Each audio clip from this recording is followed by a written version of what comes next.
As an assistant professor in CSC and BCA department in St. Andrews Institute of Technology and Management. Today we are going to discuss one of the important topic from the unit number 1, that is architecture of .NET. And ये topic आपका nearly 10 marks के around directly पूछा जा सकता है, architecture of .NET.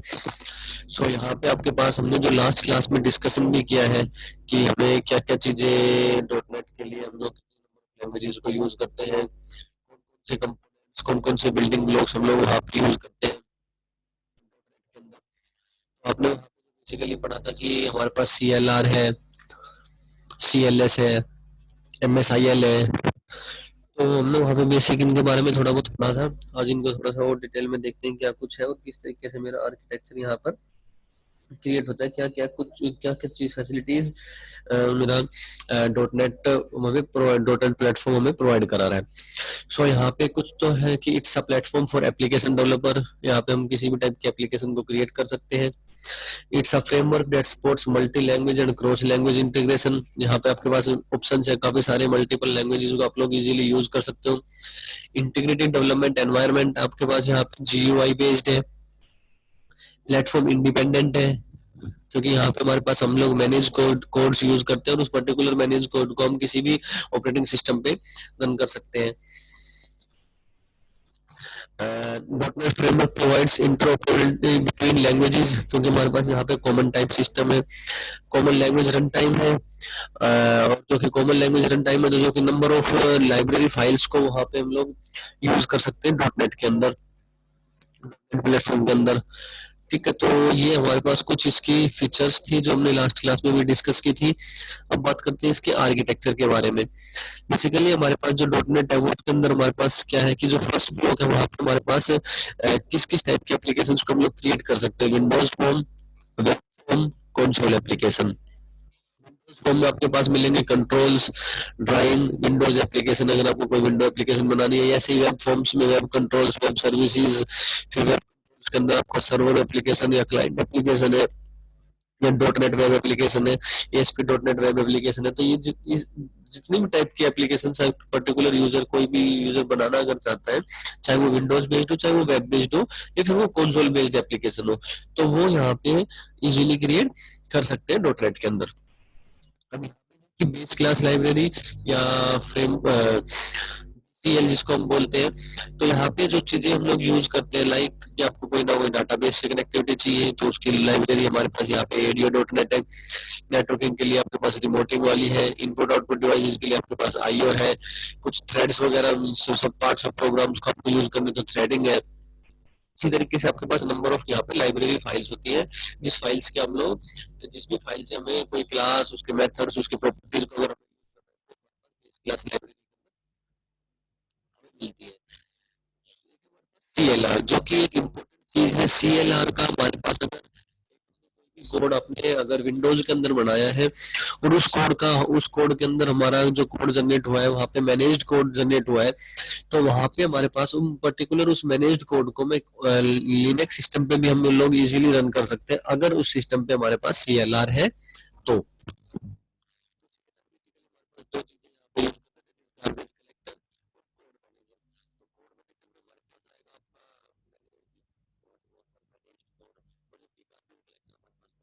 इसके अंदर के जिस ऑब्जेक्ट के हमारे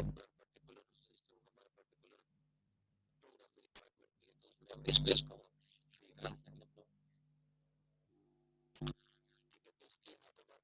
CLR का बेसिकली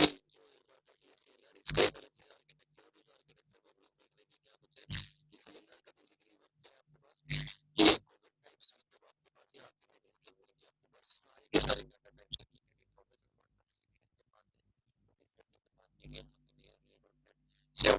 के अराउंड लैंग्वेज को सपोर्ट करता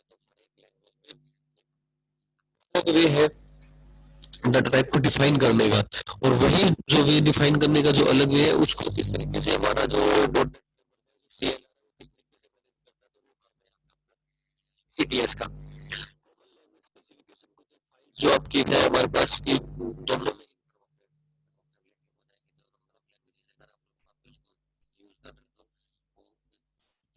यहाँ पे इजीली हम लोग कर सकते हैं। देन आपका है MSIL, माइक्रोसॉफ्ट इंटरमीडिएट लैंग्वेज की, जो आपका कोड वहाँ पे जनरेट होगा वो आपका कोड MSIL की फॉर्म में यहाँ पे चेंज होगा। देन वो गार्बेज कलेक्टर के पास जाएगा, गार्बेज कलेक्टर है, देन आपके क्लास लोडर। CLS है फर्स्ट हमारा, जो कि हमने बात की कि कॉमन स्पेसिफिकेशन हमारे पास किसका सबसेट है, CTS का सबसेट है, जो कि हमारे पास क्या है, कॉमन इंस्ट्रक्शन हमारे पास CLS के अंदर होंगी, वही इंस्ट्रक्शन हमारे पास CTS के अंदर होंगी।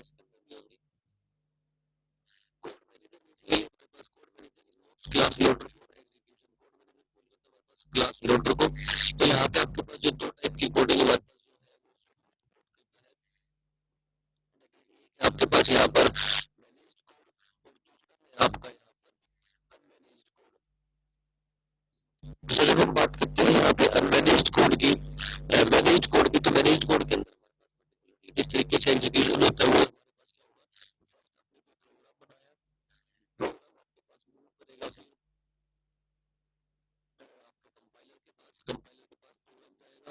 कंपाइलर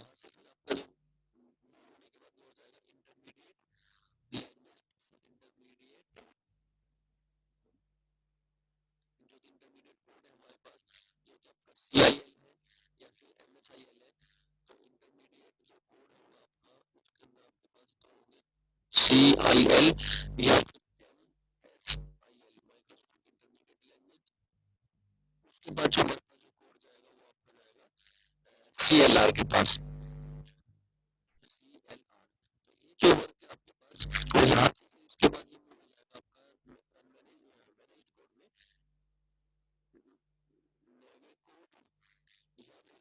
मशीन कोड,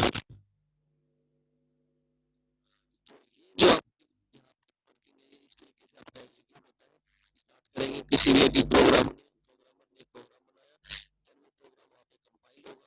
कंपाइलर के पास जाएगा, कंपाइलर के पास जाने के बाद वहां से उसका इंटरमीडिएट कोड बनेगा, जो कि आपके पास CIL या MSIL की फॉर्म में बनेगा। देन वो CLR के पास जाएगा, कॉमन लैंग्वेज रन टाइम, से फिर वो बनेगा machine.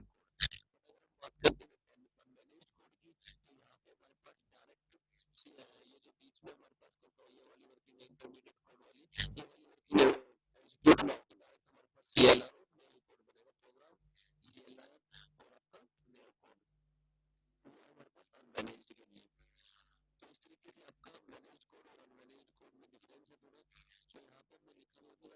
which is application domain resources that are within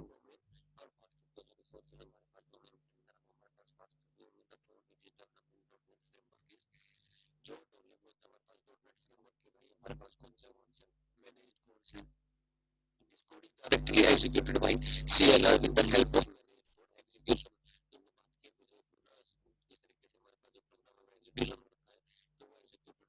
CLR के थ्रू CLR फिर हमारे पास जो मशीन कोड है वो जनरेट करता है। CLR which in turn looks after your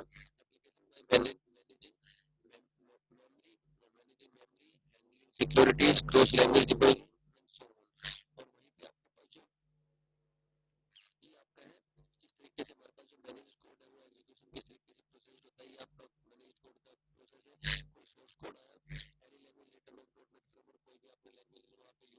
उसको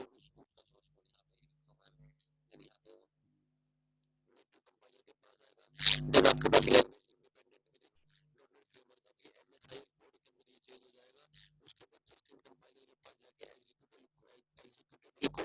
इसको मिलेगा CPU को, CPU क्या करा देगा उस particular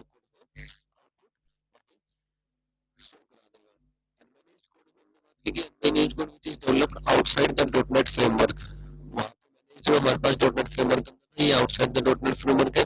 application control of CLR are said to be unmanaged and certain languages such as C++ can be used to write such applications। हमारे पास जो आपका हमने बात की थी, क्या बोलते हैं इसको, अनमैनेज्ड कोड में, तो अनमैनेज्ड कोड में आपका क्या होगा, प्रोग्राम है कंपाइल के बाद और वो सीधा मेरे पास नेटिव कोड में आ जाएगा, उसमें आपका MSIL कोड और आपका CLR कोड जनरेट नहीं होगा। चीज यहाँ पे भी है कि सीएलआर हम लोग यहाँ पे जो अनमैनेज्ड कोड है उसका सीएलआर जनरेट नहीं होता, और जब सीएलआर जनरेट नहीं होगा तो वो अनमैनेज्ड कोड मेरे किसी दूसरे सिस्टम पे भी हम लोग या किसी दूसरे ऑपरेटिंग सिस्टम पे उस कोड का एग्जीक्यूट नहीं, क्योंकि मैनेज कोड के केस में हम लोग ये करा सकते हैं। Managed code can be unmanaged source code हो सकता है, अनमैनेज्ड कंपाइल कोड हो सकता है, is executed with the wrapper classes. दो टाइप से रैपर क्लासेस जिसके थ्रू हम अनमैनेज्ड कोड को यहाँ पे एग्जीक्यूट करा सकते हैं। फर्स्ट आपके पास CCW that is COM callable wrapper, और दूसरा है आपके पास रन टाइम कॉलेबल रैपर, जो कि एक आपके रन टाइम पे रन होगा और एक आपके कॉम जो ऑब्जेक्ट्स होते हैं उसके थ्रू आप कोड तो जो टारगेट ऑपरेटिंग सिस्टम जिसको इजीली समझ सके, जो कि हमारे पास मशीन कोड है उसको। और यहाँ पे आपके पास जो है एक आपके पास MSIL और आपका है just in time compiler. Dot net framework के अंदर आपके पास दो स्टेज प्रोसेस होंगे यहाँ पे, एक MSIL और second one is just in time compiler. उससे पहले हमने बात की मैनेज्ड कोड की और अनमैनेज्ड कोड की। तो मैनेज्ड कोड हमारे पास डायरेक्टली मशीन कोड में कन्वर्ट हो जाता है, प्रोग्राम कंपाइलर और देन मशीन कोड। उसके बाद हम उसको उसके अंदर वो हमारे CLR के थ्रू पास थ्रू नहीं होता वो, दैट इज जो आपके पास यहाँ पे है ये वाला जो डायग्राम है आपका, मैनेज्ड कोड होगा तो आपके पास ये वर्किंग होगी, और यहाँ पे वो जो CLR वाला पोर्शन है यहाँ पे अनमैनेज्ड कोड नहीं आएगा। बट अगर मैनेज्ड कोड होगा तो वो सारी प्रोसेस को फॉलो करेगा। अब मैनेज कोड का बेनिफिट क्या है, जब वो सारी प्रोसेस को फॉलो करेगा और CLR के पास भी जाएगा तो वो पर्टिकुलर मैनेज कोड जो भी आपने एप्लीकेशन बनाई है, चाहे वो वेब एप्लीकेशन हो, चाहे वो एप्लीकेशन हो, चाहे वो कंसोल एप्लीकेशन हो, आपकी वो एप्लीकेशन किसी दूसरे सिस्टम पे इजीली रन हो जाएगी अगर वो मैनेज क्या करते हैं उस पर्टिकुलर कोड को आप इसके साथ वो एग्जीक्यूट भी हुई है, उसके बाद एक बिल्ड कोड भी जनरेट करते हैं, वो CLR के थ्रू भी पास हुई है। CLR के थ्रू पास हुई है तो वो जो नेटिव कोड बनाएगा उसको मशीन कोड को अगर किसी दूसरे ऑपरेटिंग सिस्टम पे रन करूंगा तो वो उस सिस्टम पे बस एक कंडीशन है कि उस सिस्टम पे आपका CLR होना चाहिए, वो आपका जो भी कोड है वहीं पे अगर अनमैनेज कोड होगा तो कि अनमैनेज क्या है कि आपका सोर्स कोड है, सोर्स कोड से कंपाइल और कंपाइल से डायरेक्ट मशीन कोड आ गया, तो मशीन कोड जब डायरेक्टली आपका आ गया तो आपका उस केस में क्या होगा कि मशीन पे नहीं हो सकती। कुछ एक बेनिफिट्स है मैनेज्ड कोड के, बात की कि इंटरमीडिएट लैंग्वेज जनरेट होती है उसके बाद मशीन कोड जनरेट होता है, जबकि ऐसा हमारे पास उसके अंदर है नहीं। आपका अनमैनेज्ड कोड में ऐसा कुछ नहीं है, डायरेक्ट आपके पास मशीन कोड जनरेट होगा। मैनेज्ड कोड आपका पास होता है CLR के थ्रू, जबकि जो आपका अनमैनेज्ड कोड है वो CLR के थ्रू पास नहीं होता। दूसरा जो आपके मैनेज्ड कोड है वो मेमोरी मैनेजमेंट के लिए काम आता है। तो यहाँ पे जैसे अगर मेमोरी मैनेजमेंट की बात करें तो गार्बेज मैनेज कोड पास होगा क्योंकि वो CLR के अंदर है, तो जब वो गार्बेज कलेक्टर के थ्रू वैल्यू पास हो रही होगी तो मेमोरी मैनेजमेंट का भी वर्क यहाँ पे हो गया। क्रॉस प्लेटफॉर्म बिकॉज क्योंकि जब हमने बताया कि CLR क्या करता है कि दूसरे सिस्टम पे आपके पास CLR होना चाहिए, आपका कोई भी कोड होगा मैनेज कोड वो इजीली वहां पे एग्जीक्यूट हो जाएगा। ठीक है, उसके बाद आपके पास सिक्योरिटी सिक्योरिटी मैनेज्ड कोड के अंदर हमारे पास सिक्योरिटी आई होती है, बिकॉज इस ऐप के अंदर हम लोग क्या करते हैं कि जो जितने भी आपके पास ऑब्जेक्ट्स है वो एज अ रेफरेंसेस की तरह वहां पे करते हैं। आपका हुआ CLR और इसके बाद हम लोग बात करते हैं मिसाइल के बारे में, माइक्रोसॉफ्ट इंटरमीडिएट लैंग्वेज, जो कि आपके पास बीच में कोड जनरेट होगा, जो कि जब ये लैंग्वेज इंडिपेंडेंट कोड है, जो भी आपके पास सोर्स कोड आएगा, सोर्स कोड आने के बाद वो कंपाइल होगा, कंपाइल जब करेंगे when you compile code that uses the dot net framework library भी वहां पे यूज कर रहे होंगे सिस्टम पे कोड को पर्टिकुलरली क्रिएट ना करके वो कंपाइल करेगा कोड को किसमें, पहले MSIL कोड में, और फिर वो MSIL कोड मेरे पास उस पर्टिकुलर लैंग्वेज उस पर्टिकुलर CLR का कोडिंग चेंज करेगा। So just in time compiler आपके पास जो एक और टूल है जो कि आप लोग इसके अंदर हम लोग यूज करते हैं डॉट फ्रेमवर्क तो यहाँ पे कंपाइलर आपका क्या करता है, जो MSIL कोड आ रहा है उस कोड को कन्वर्ट करता है नेटिव कोड में, डेट की वो हमारे ऑपरेटिंग सिस्टम के लिए या हमारे जो मशीन है हमारी उसके लिए इजीली और जिसके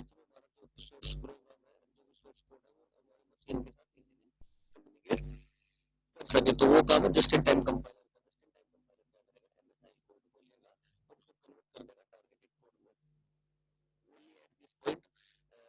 operating system execute the application. The just-in-time part of the name reflects the fact that MSIL code is only compiled as when it is needed. MSIL code को just जरूरत होती है उस टाइम पे उसको further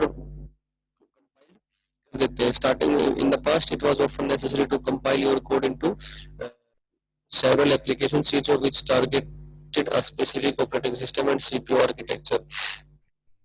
यहाँ पे बेसिकली आपके पास तीन टाइप के हमारे पास जीआईटी है, that is pre JIT, econo JIT और नॉर्मल जीआईटी.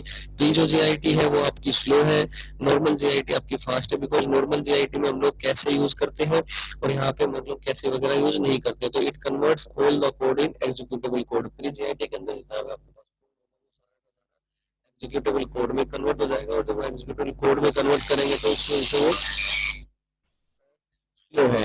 इकोनो जीआईटी हमारे पास जो है वो आपके पास है, it will convert the called executable code only. जो हम जिस कोड को हम लोग कॉल कर रहे हैं उसी कोड को वो कन्वर्ट करेंगे, but it will convert code every time and the code is called again. जब भी आप पर्टिकुलर कोड को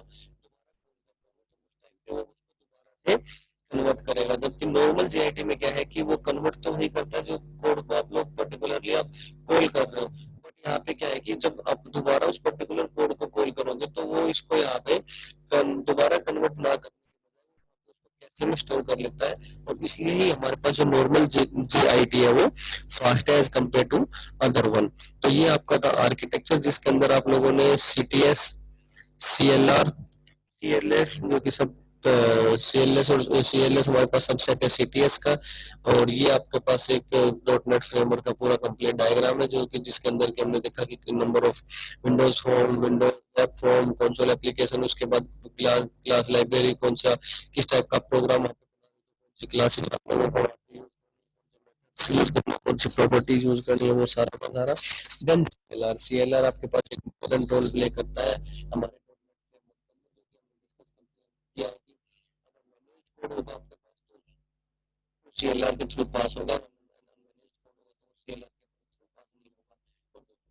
सीएलआर के थ्रू पास होगा तो आपके पास दो चीजें आ जाएंगी, गार्बेज कलेक्टर की और कोड मैनेजर की. गार्बेज कलेक्टर की आपके पास यहाँ पे होगा तो ऑटोमेटिक मेमोरी मैनेजमेंट भी हमारे पास मैनेज्ड कोड के पास होगा. बेसिकली यहाँ पे क्या होगा कि वो पर्टिकुलर लोडर से कोड को लोड कराएंगे और फिर उसको तरीके से वो सारा का सारा प्रोसेस आपका फुलफिल होगा.